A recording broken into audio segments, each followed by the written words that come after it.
Hello, welcome to episode 107 of We Have Issues. I'm Anthony.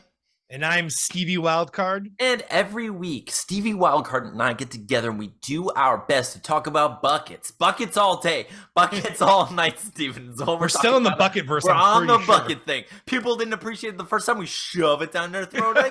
We take it. We're like, you don't like this? You don't like this? And I'm like, what was? Can you please stop with the bucket thing? We're like, it was a joke. I still can't believe people did not like the fact that we died to a bucket. We died. I mean, because it happened. Okay. So for those of you who don't know, which is apparently everyone, because nobody watched that episode, even though I thought it was the best episode of our entire podcast. Steve and I were killed by a bucket. Doesn't matter. Big day. It happened. Go previously on We Have Issues. No, don't the bucket. No. And it makes sense though, because the deer hunter sounded so good that evening. Like, everything was, the food was the Taco Bell that we eventually got. Like it was, we were very much in a dreamscape. So it was amazing. I think Steve and I just got real high by accident somehow. Just like like the exhaust, we were just just inhaling it. It doesn't matter. It doesn't matter. So every week, Steve and I get together and we do our best to overcome our various issues that life throws our way and get something done. And we talk about it a little on the show. And we also talk about, Steven, something's on my mind, Steven. That's why I'm all over the place. You want to know what's on my mind? You want to know what's on my mind? It's ridiculous. It's ridiculous. And I can't stop thinking about it. I didn't even write down. I'm already derailing my own plan. You're derailing no support from me over here. Nope. It's not even your fault. It's not, Steven. What if I derail your derail into a normal? What if you accidentally say the thing I'm gonna say? Well, it could happen. Like we've seen weirder stuff. I was on Twitter today. I'm on Twitter all the time. I was on Twitter. I was scrolling, and I saw someone said, lobsters communicate by peeing on each other sometimes. And I was like, I don't doubt it. Like I've seen enough of the animal kingdom to be like, probably. You know, do they spell their name in the snow? You know, like I don't know what they're doing with this pee. You know, like what is that? I don't know what's happening. But Steven, here's the thing. So I Google it naturally. I'm like, I mean, I got to see them. I got to see this happen, right?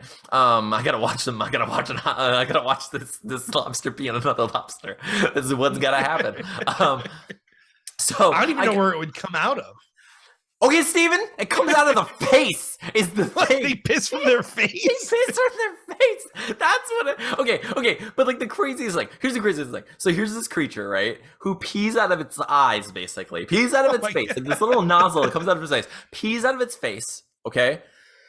Releases pheromones to attract other face peers, right? And Steven. These creatures are cannibalistic. Now, lobsters eat their own, okay? Which is nuts, okay? But think about how funny this is for a second, okay? This is a creature. Now, when lobsters mate, which is also something I Googled with no shame, because I was like, listen, if they're getting kinky with just like the foreplay, if they're just like getting kinky with the talking, with like the courtship, and that's getting weird and like peeing on each other already, what's gonna happen when it comes down to the act? Like, you know, what are these crazy? Just imagine like doing? The eye, like because they pee from their eyes, like they're like, did you just piss your scarf, bro? Like, yeah, I did. They don't pee their pants. So, dude. So something I didn't know. Like, I get it. I get that. Like, lobsters are crustaceans. I get that they have this exoskeleton thing. What I didn't understand is that it can be removed sexily, like Zoidberg. Flopping. Like Zoidberg is based on the reality of lobsters. You ever watch that episode where like Zoidberg goes to the planet, he takes his shell off, he takes his shell off and he molts. So female lobsters do this and it makes them entirely vulnerable. But the male lobsters, although cannibalistic eye peers, look at this and they look at this female lobster, they smell the pee in the water and they're like, oh, this one doesn't want to be eaten or fought. We're gonna do this. And then they're like, but like, can you imagine like your whole life you're wearing armor and you're around something that eats things just like you and you're like, you know what I gotta do right now?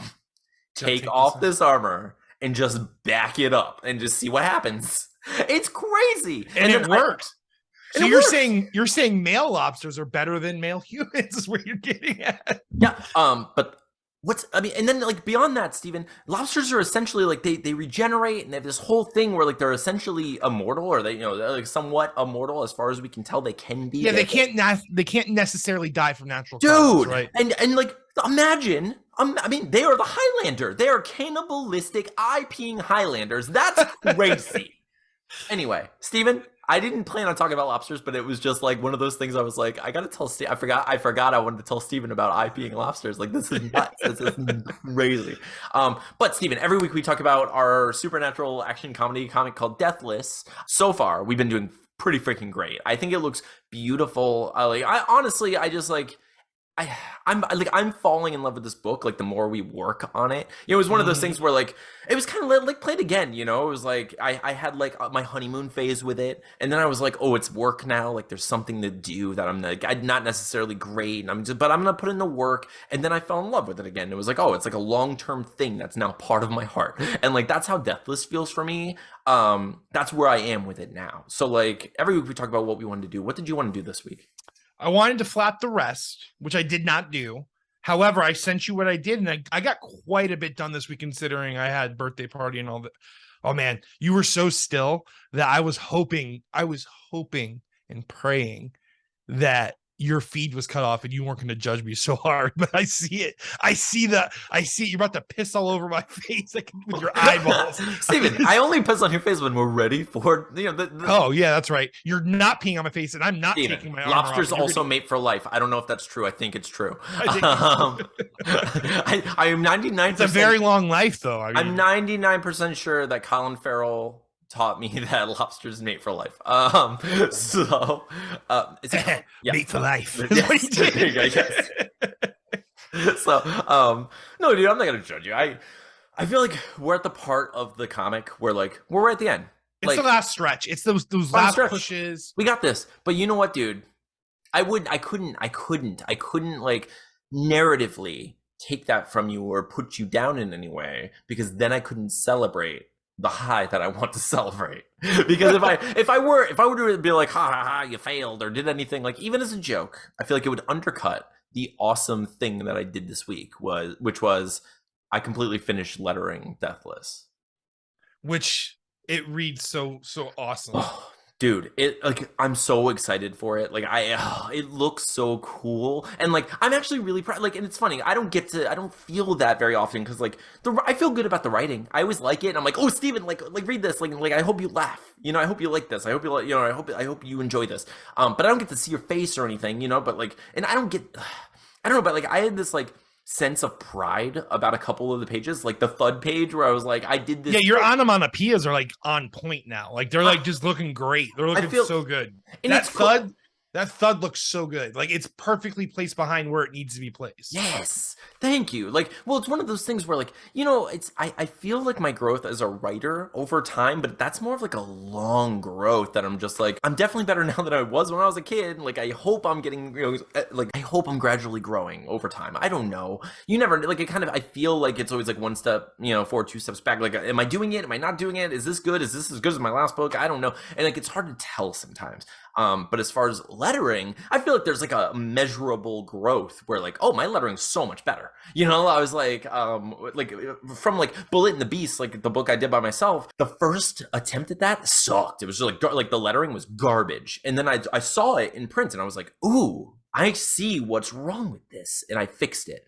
But even then, I was like, it's still like I still didn't get it. I still didn't get some of like the thing. But now I'm starting to get it. I'm starting to actually like grow and see the art in the lettering. Your conversations are getting better, and yeah, lettering is an art form. I mean, it's part of the art. It's literally on the page, people. So like, if you don't letter properly, it's not just like readability. It's also like, does it look good with everything around it? And so there's a lot of stuff you're juggling when you letter. So like, yeah, dude, a lot of people just like kind of foolishly assume lettering is easy, or it's just something that, but it's not. It's also, I'll say much like bass in like music, like much like bass in the band, like people assume that it's a thing that's just like, oh, anyone can play it. It's less strings than the guitar. It's not as complicated. There's still an art to it. There is a way to master it versus a way to be a complete novice who probably has no idea what they're doing, is ruining a book, that's otherwise, has a lot of potential.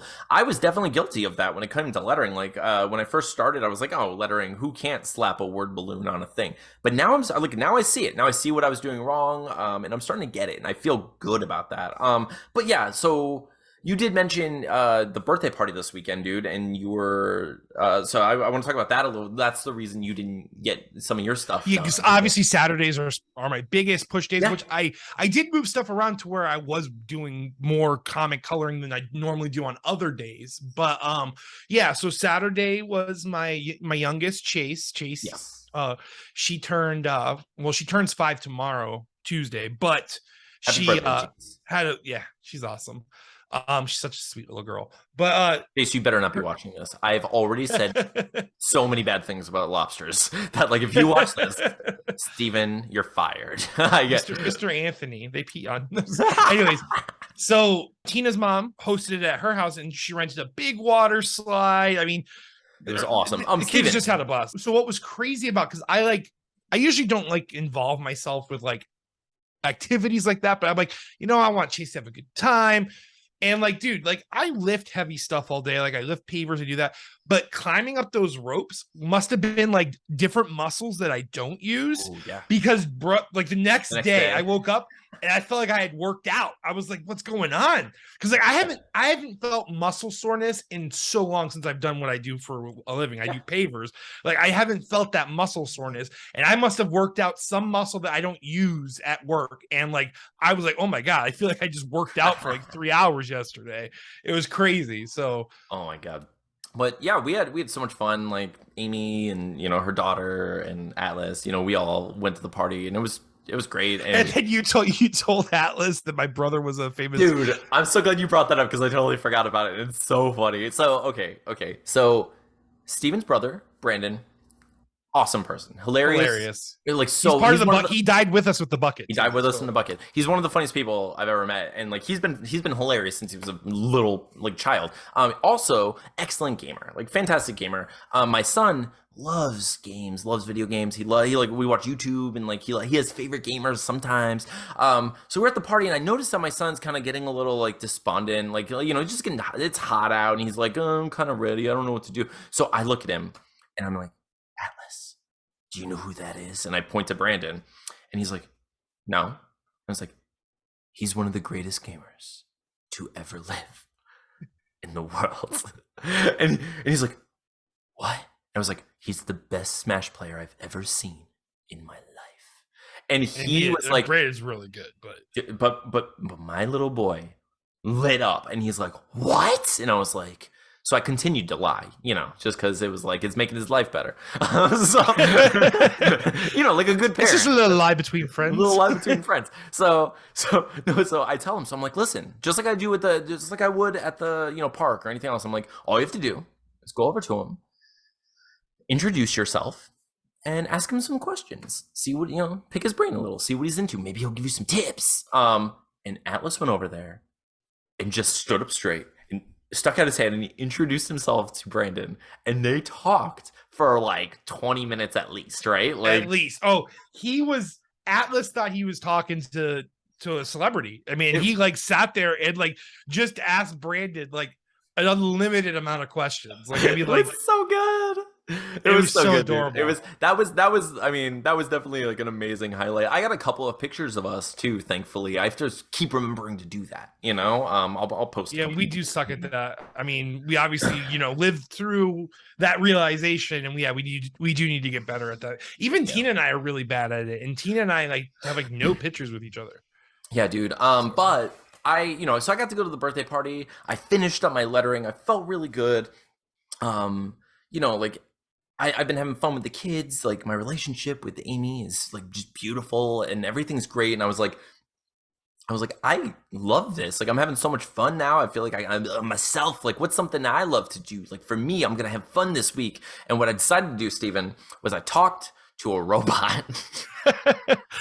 Is this another episode of Anthony Dates Robot? Yes. So every once in a while. That was a good one, Steven. But every once in a while, I get someone in various social media. Someone just dive bombs right into my messages, right into my DMs, and I can tell right away. I'm sure you can too when it happens to you. I can tell that they don't want anything to do with me except for, whatever money they assume I might have or my information. It's clearly a scammer. It's someone who's pretending to be someone else who wants to fall in love with me or, be my sugar daddy or mommy or whatever. In this case, Stephen, I don't know what they wanted, but what I wanted was to convince them that I was, hang on, let's see, how should we put this? Interested in a love boat of sorts. I don't know. One of the saddest boats I've ever known. Yeah. So, submitted for your approval. This is another Anthony Dates Robots. This robot's name is Alina Emily. Ah! That's how she spelled it, so I'm just going to go for it. Oh, hi, alien. Ah! How are you doing? I'm okay. How are you? I'm good. Where are you from? New Orleans. Nice. What do you do? I'm an American actor. What do you do? Wow. I'm a financial professional from Texas. Financial professional? Are you a doctor? No. Did know you about financing? Yes. I'm great with the sword. Thanks. Are you a film actor? Many times, yes. Do you know about film? Can you give me some of your film name? Okay. So, the Titanic, Terminator, Avatar, Blueface, not the Blue Arrow Avatar. Which is great comment. I watched these films, but I couldn't see you anywhere in these films. Oh, I had to wear prosthetics for my parts, though. Like, I was a robot in the Terminator. I was one of the Na'vi warriors in Avatar. And I was the Titanic in Titanic. It's movie magic. You know how it is. Yes. What is your future plan? Yes. Oh yeah, you were the boat. Yeah, you were the boat. And that's the thing. That's why we love doing this, because it's like I just said to a person who's talking to me, who's trying to scam me. I was like, I was the boat in the movie The Titanic, and they were like, Leonardo DiCaprio was on my back. Yes. Oh. What is your future plan for films? Well, I'm hoping to be in the next 17 Avatar movies, and who knows if they'll ever make a Titanic sequel. Maybe the boat comes back for revenge. It kills all of the icebergs. The real Titanic sequel is climate change.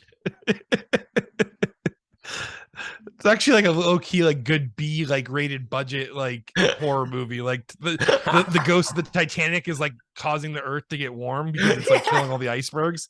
Like it's actually kind of a good concept. It's the ghosts of like the poor people shoveling coal into whatever. It's just heating up the planet over and over. It's like, wait, I didn't know ghost coal was so hot. It burns forever. Ghost coal burns hotter than the sun. Okay. What about your family? They don't look anything like boats. Are you married? I'm married to my craft, but otherwise, no. Are you looking for a husband? I just want to know about your family. My mother was a mime. My father was a monk. Quiet people, man. Where do they living? I don't know. I haven't heard from them in years. It's such a dumb joke. There it is. It's such a dumb It's so good. Where do you living then? Old Orleans. Thumbs up. Do you have kids? Yes, so many goats. The goat is our state bird. Is not yours? I don't even know. I was like, so I don't even know what they're talking about. They just say is not yours. So I say yes and or no, depending on what you're talking about. Oh, what is your future plan for life? I'm going to do it for a little while and then not so much. You? Going with my existing profession. What is your future plan for death? Shocked emoji. Do you have IG account? No, why? What do you do apart from your acting? Mostly carry people around and try to not hit icebergs. I've been getting in shape for the eventual Titanic reboot. I think you dedicated your life for Titanic? And death, yeah. It isn't just a normal boat. It's a relationship. Thumbs up. Can I see your picture here? So that's a rough picture, and I just show the oldest picture of the Titanic. I mean, the picture of the Titanic. Is this yours? It's me, yeah. Okay. And that's where it ends. That's where, and they never messaged me again. They didn't get blocked or anything, and they were just like, Yeah, okay, yeah, he's a boat. That guy's he's a relationship. Insane.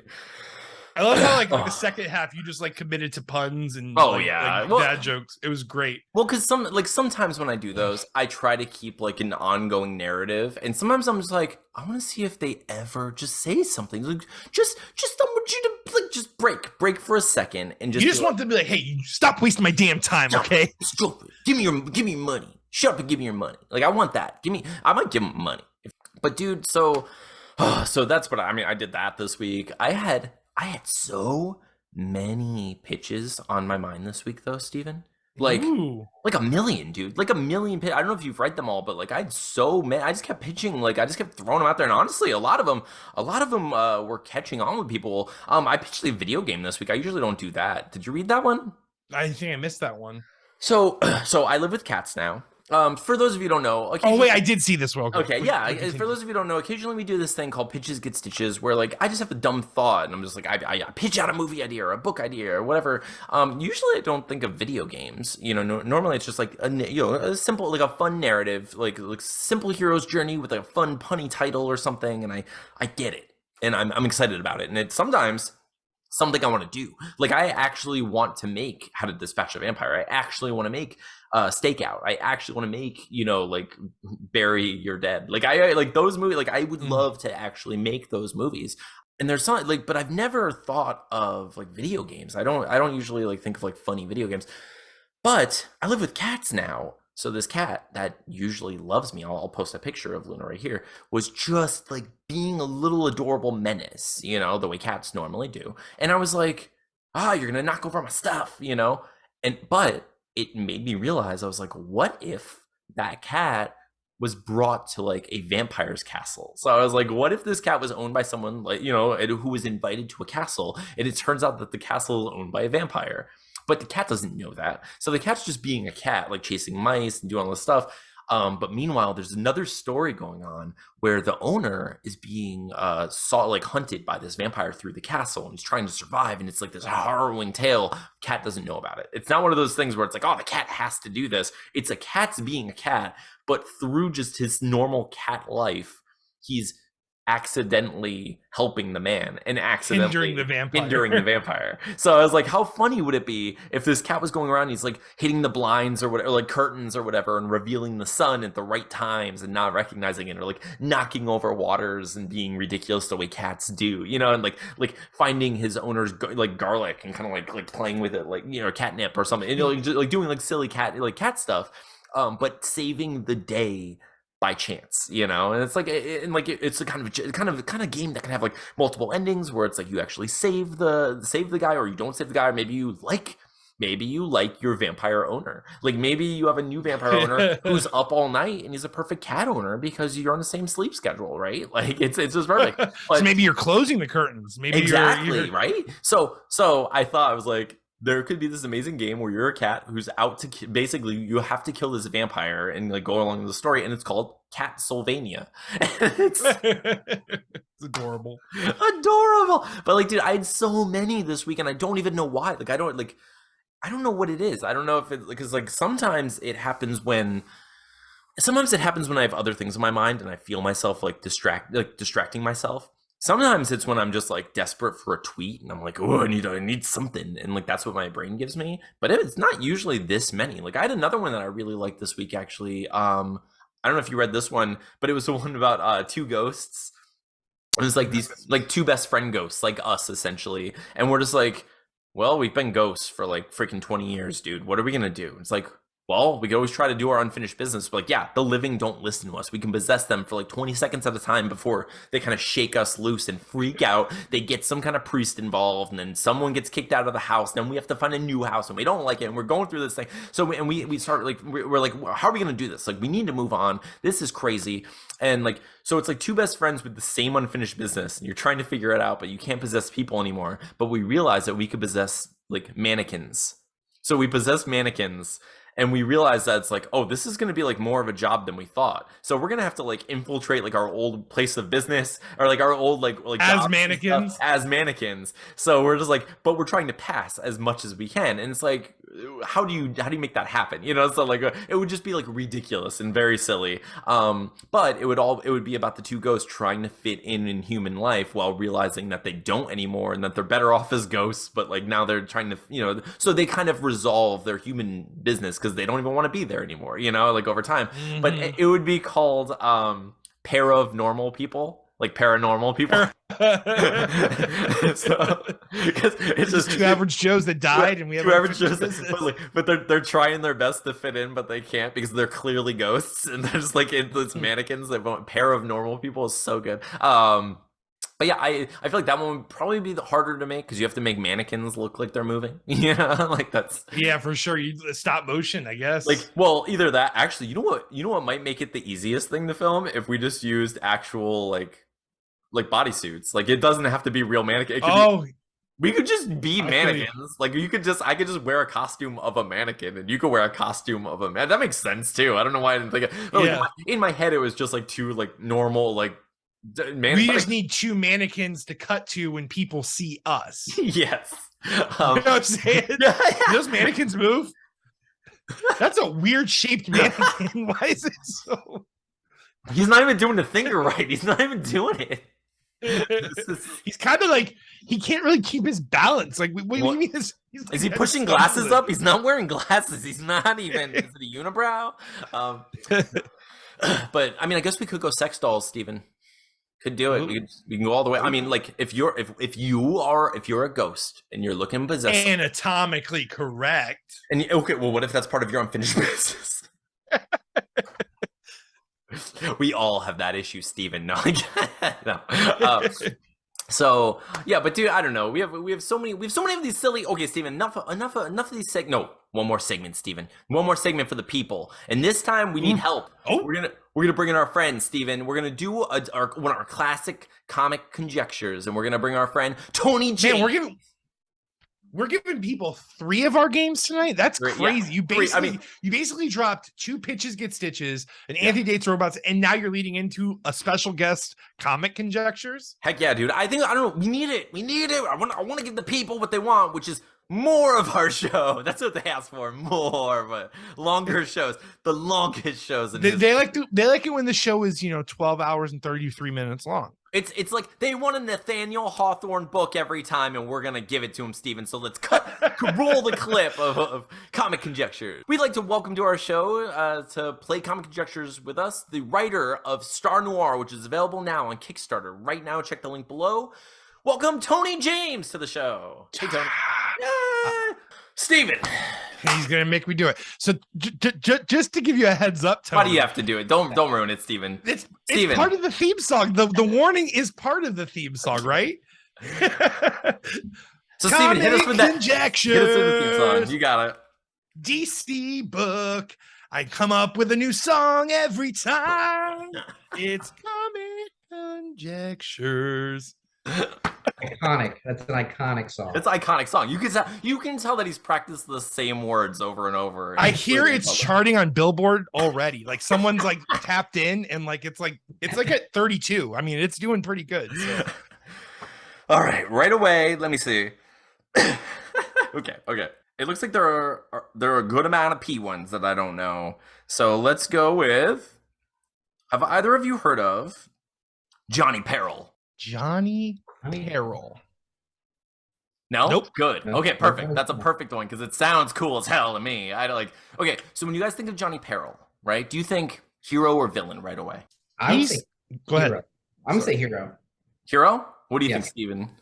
I have to agree. I think, but almost like not the leader, like the member of the team that like Johnny Peril, like he makes the rash decisions and sometimes it pays off, but a lot of the times he kind of gets the team in like a deeper trouble. And then they learn stuff about themselves. Like that's like his like role on if he's in a team or if he's like a hero, like if he's like a vigilante, like a solo vigilante, He gets in over his vigilante that gets people in trouble and then eventually makes them. He's Jigsaw, is what he is. Johnny Peril gets people in trouble. Like, whatever group he's a part of, he's the Johnny Storm of that group. Yes, for sure. Exactly. Yeah. Oh yeah. I can definitely see that. I like the idea that he's someone who's just like gets himself in trouble to help heroes learn about themselves and get better. Like what a weird power. Like he's just some like wizened old man who like dresses up as like a Jimmy Olsen type guy who's like, oh no, I can't get out of this mouse trap. It's like, wait, what? What are you gonna teach me? With Johnny Peril. Why you don't warehouses in the middle of the night. I also like the idea that he could be just like the worst villain in the world, just like, oh, you face the wrath of Johnny Peril. Like you won't die, but it will be perilous. My first thought when you said Johnny Peril was like someone that looks like Johnny Cage, obviously because of the Johnny, but I just immediately imagined like douchebag, like yeah, slick back hair. Although if he was a villain, Johnny Peril, it's almost like the fake villain. Like, who's behind you? Where's the real villain? Yeah, where's the real Peril at? Where's the real problem? So this guy, so Johnny Peril, he is a hero. His real name is unknown. He kind of looks like oh my god, like a Rutger Hauer type. Like he looks like, oh my god, like he's like a blonde like spy type, like 007 almost. It's Johnny Peril's past is a mystery to all who know him. So they don't really know him, right? I mean, like, so to all who wish they knew him. But his name is synonymous with adventure. He's been a reporter, a soldier of fortune, or a troubleshooter, taking on any high-risk job where more money is at stake. Or more than money is at stake. Johnny is certainly well-traveled. He's aided by a psychic, Heather Storm, which is kind of cool. So he seems to be, he's a private investigator is what he is. He's like a 007 private investigator type who works with a psychic, which is kind of cool if you think about it. Absolutely. So Johnny Peril, because he puts himself in dangerous situations. Puts himself in dangerous situations, guys. I mean, wait, like, how did you not get that? I'm disappointed in both of you as creative we were types. kind of there. I think it's funny that I think it's funny that the psychic's last name was Storm. I mean, that was mentioned, so that's true. He actually is Johnny Storm. Like it's just like DC stole. Let's see. I'm gonna go back. Share all the time. I'm gonna go back to P just to do this. Let me see. I mean, I don't know who this is, but I just kind of want to see what he looks like. Although it seems pretty obvious. Have you ever heard of Piranha Man? It seems like it's on the nose. Never heard of him though. I've never heard of him. So, like, is it a single man who is composed of like 8 piranhas in a trench coat, or is it like? Does he fight with like? Can he shoot piranhas? Can he? What do you like? He has to be a villain, right? Like, if he was a hero, that's interesting. But what if like his power is like an insatiable appetite for like people's energy or something like that? Like he just like feasts upon them, like a school of piranha, which is actually a myth. But you're saying they don't go to school, Steven? What are you trying to say? No, the whole cow thing about piranhas cleaning a cow, they like intentionally starve the piranhas and drop the cow in the so like that whole like feeding frenzy situation, it does happen, but it's just like quicksand. It's not something you have to actually worry about. You know, it's not gonna pop up. I picture a piranha in a fishbowl on top of a mech body. Oh, that would be that's what it needs to be. Like, and that's like a tick villain, basically. Like that's exactly what I'm seeing. Like and the fish has like this really deep and powerful voice, like a mic system that kind of, you know, almost like Klaus. Is it Klaus from American Dad? Oh, yes, like, yes. In a mech suit, and it's a piranha. Son of a bitch, where are you? Oh, it's one of these where he's like such a low grade nobody that he has no story. He doesn't have an actual story. I got that Google support. All right, you Google it for me because I want to know who Googleizer. Piranha Man, DC Comics. Never heard of him. It's also a character named Poe. What the hell? It'd be funny if there's Edgar Allen Poe in the DC Comics universe. I don't know. He's pretty epic looking. Let's see. Yeah, Piranha Man? All right. I don't know how to pronounce his name. Piranha. No, it's Charbydis. Charybdis was driven mad when his wife and partner in crime, Scylla, was killed in an attempt to Charybdis. It's from the Odyssey. Scylla and Charybdis. Okay. Other aliases is Piranha Man. But anyways, he was killed in an attempt to kill, or his wife and partner in crime was killed in an attempt to kill Aquaman. He had the ability to take over other people's powers. And used this on Aquaman. He commanded piranhas to eat the hero's left hand. Also, he's the reason why. No way. Aquaman, is that it? That might be, because I know Aquaman has the hook. Yeah. And like I don't watch a lot of DC, right? but I've seen it. Mm-hmm. Did Piranha Man take his hand? Did we just learn a thing that we didn't know, Steven, about the big canon of DC? Yeah, he's big. He's a big boy too. I'm gonna edit this, Steven. I was just messing with you. I knew that's the guy who took the hand from Aquaman. Like he bit Aquaman's hand. You didn't know that, Steven? It's ridiculous. Such a loser over here, Steven. What kind of loser doesn't know about that very specific and simple truth of the DC Comics universe, Steven? I feel like you failed us both. I'm a horrible person. He's pretty awesome looking. Is he? So, that's cool. So I think it's cool because he kind of looks like a fish man, but he's not. He's like almost like Skeletor meets like Lord Zed from Power Rangers. Ooh, okay. Well, what? Lord Zed kind of looks like Lord Zed meets Skeletor from Power Rangers. Like, like.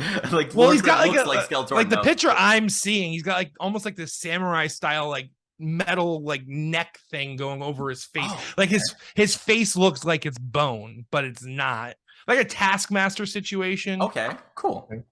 All right. Let's do one more just because I see it and I just want to know what it is. Odd Man. Have you guys ever heard of Odd Man? Yeah, me neither. So I have not.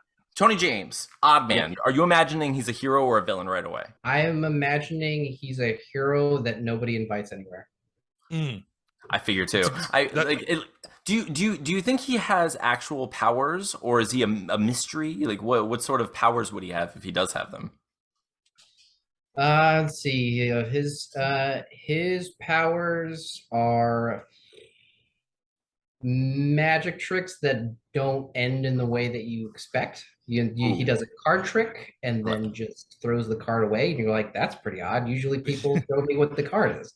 You're a strange fella, aren't you? You make odd choices. Yeah. You're an odd man. Okay, like you are just. I mean, yeah, that kind of. I'm imagining this Will Arnett as Gob, basically. Basically, yeah. It fits with DC though. Like I can imagine that exact character in Doom Patrol, like without any changes, just like that. Just Doom Patrol villain, Odd Man. All right, let me see. My brain just went straight to odd and even. So like I'm just thinking like his like nemesis is Even Man, and then like I don't know, they just count numbers together. It's like it's for one person. Like they wrote this comic and like that person loves it. Former mathematician. Yes, they're like, yes, this is it.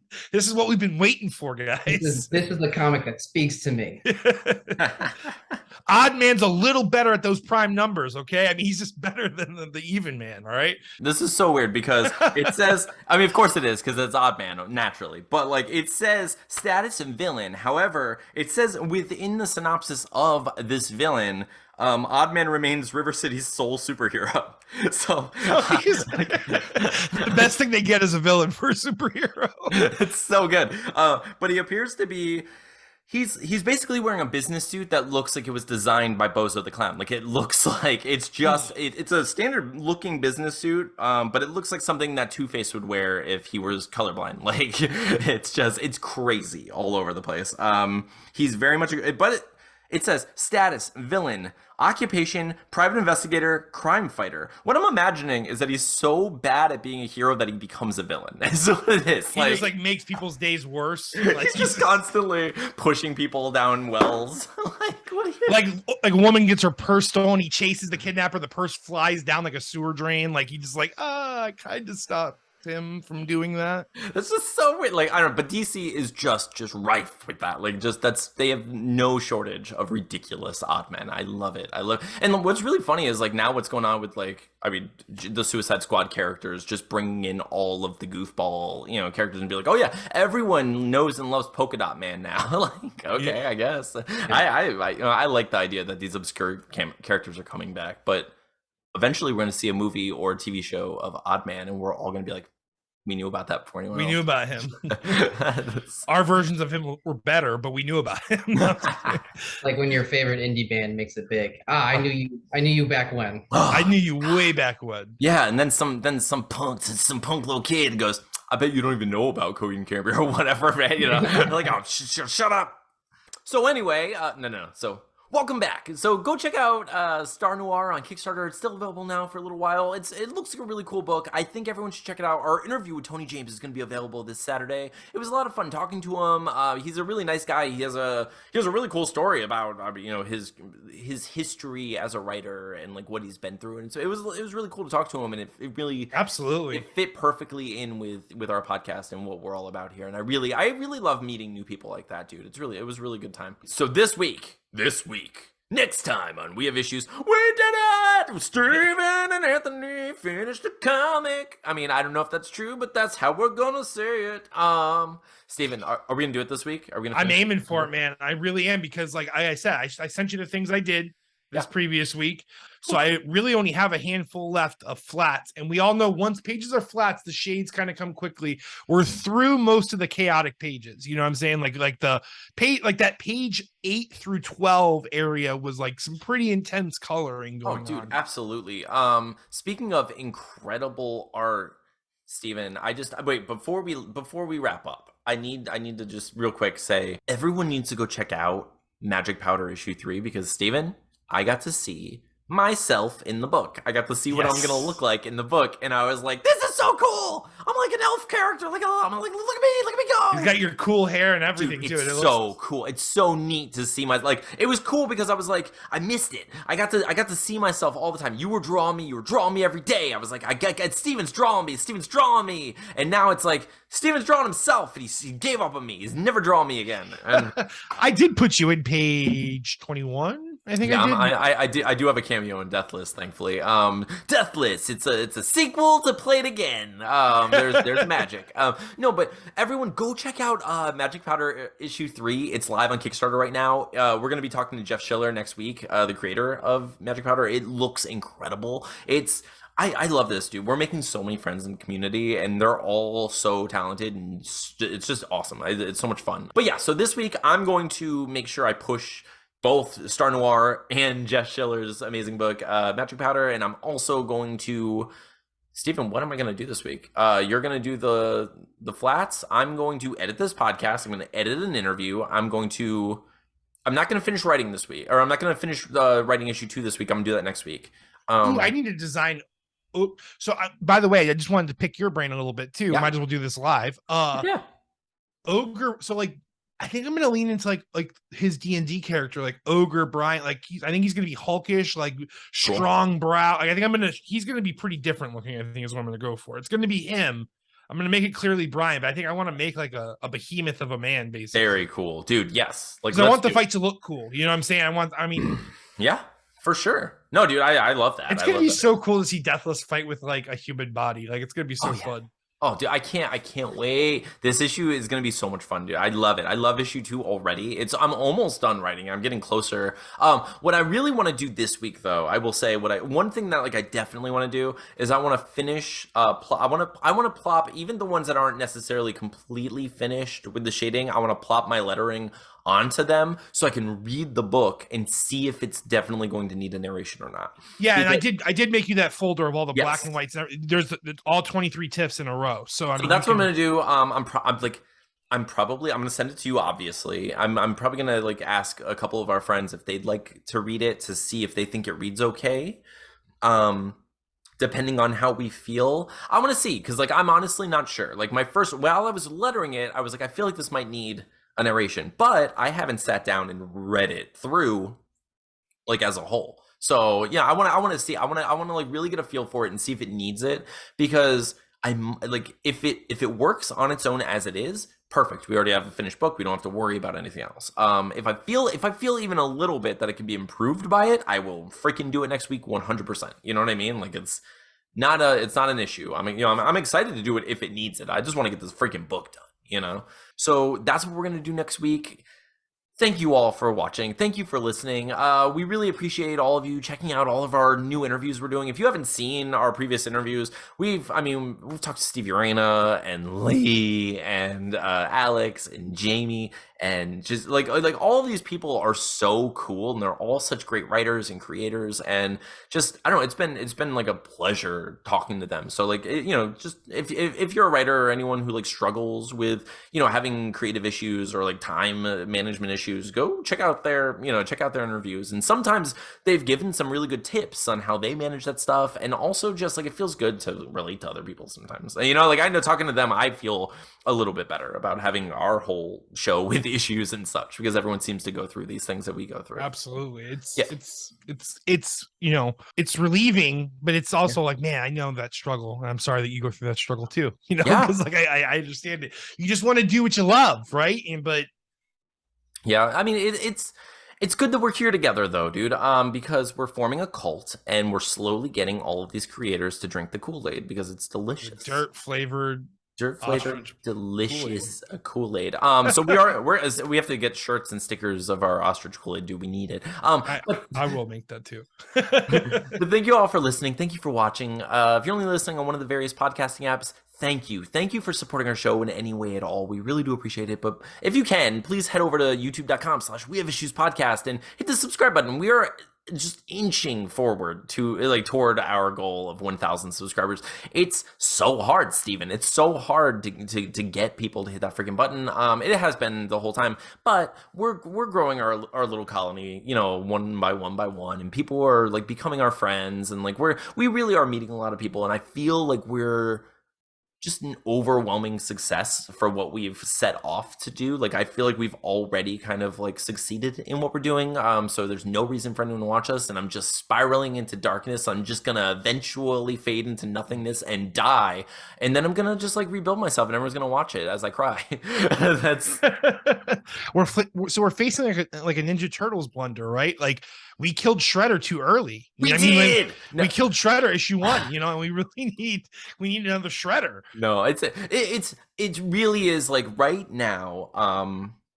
Right now we have the world's best problems. Like Amy, my girlfriend, kind of pointed out not too long ago. I was kind of like spiraling and worried. We always do this thing where we say like 13 goodbyes, and I'm sorry, but like we're like the Lord of the Rings that way. We keep coming back to like the resolution, but she said this thing that made a lot of sense to me, where it was like when we were first starting the podcast, a lot of people were identifying with us and relating with us because we were right in that like beginning bubbling stage of like insecurity and figuring things out, and like there are a lot of issues that are happening at the time. I was also dating, going through the stuff, and like we had all these like relatability things going on, and like now we've kind of done the thing where like we've worked hard enough to like pull ourselves out of that particular quicksand, or at least some of the quicksand, and we're still shaking some off of our shoes. But the truth is, thankfully, we don't have to deal with some of the fears that we did before. We are better than we were before. Like, we are in a better place than we were before, at least. Like, we're more confident. We're definitely more competent than we were before when it comes to a lot of this stuff. When we first started this, there's no chance I would have been like, I can edit a whole episode in one night. No big deal. Now I can do that every week and not even care. Like, it doesn't... It's just part of the... It's our everyday life. Like, that's what's really crazy to me is like our everyday life is this. Like, yeah, I've had a PS5 for almost over a year now, and I haven't even touched that thing. Like, I think I've played maybe 13 hours on that PlayStation. Yeah, because this is just our life. I mean, like, our life, it's just that busy, and eventually we will have more time if we keep pursuing it.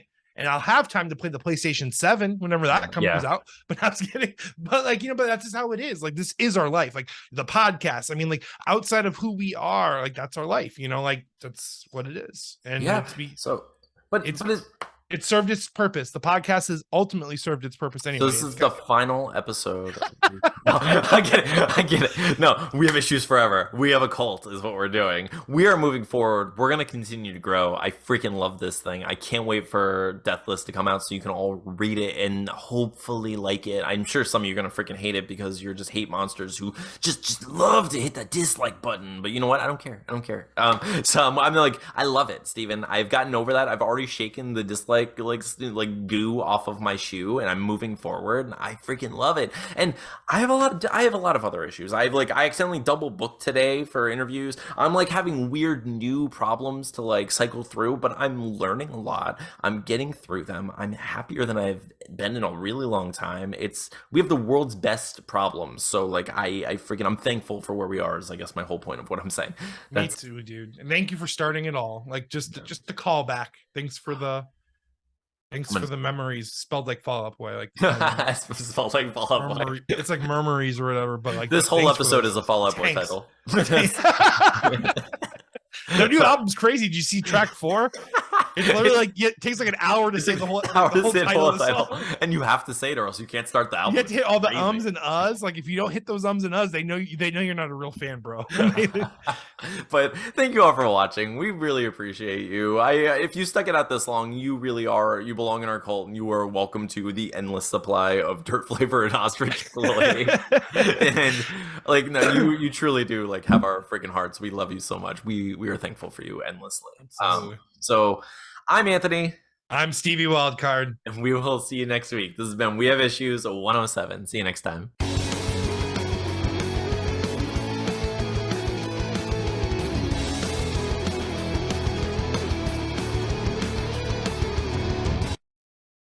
But Steven? Lawrence Fishburne. No, I'm just kidding.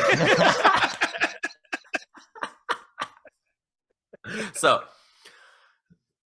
beyond Lawrence Fishburne. Okay. So, I want it to be known that his sweater, the buttons, golden, like the autumn leaves falling ever so softly on my sweet Veronica's left cheek.